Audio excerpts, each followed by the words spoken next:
ఓ బ్రాహ్మణుడి భక్తికి మెచ్చి అర్ధరాత్రివేళ భయంకరమైన రూపంతో 1000 తలలతో సాక్షాత్తు కాళీమాత ప్రత్యక్షమైంది. లోకాలన్నీ వణికిపోయే ఆ రూపాన్ని చూసి ఆ బ్రాహ్మణుడు భయపడాల్సింది పోయి నవ్వడం మొదలుపెట్టాడు. నవ్వి నవ్వి కళ్లల్లోకి నీలొచ్చింది.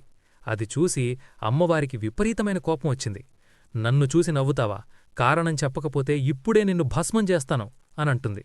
అప్పుడా బ్రాహ్మణుడు నవ్వు ఆపుకుంటూ, అమ్మా, నన్ను క్షమించు. నాకు ఎందుకు నవ్వొచ్చింది అంటే, నాకున్నది ఒకే ముక్కు.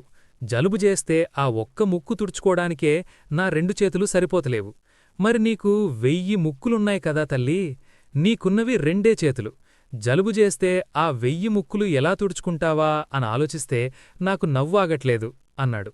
ఆ చమత్కారానికి అమ్మవారి ఆగ్రహం మాయమైపోయి ఆయన సమయస్ఫూర్తికి మెచ్చి ఆయన్ని వికటకవి అని దీవించింది. ఆ వికటకవి ఎవరో మీకు తెలిస్తే కామెంట్ చేయండి. ఇలాంటి మరిన్ని వీడియోస్ కోసం మన ఛానల్ని సబ్స్క్రైబ్ చేసుకోండి.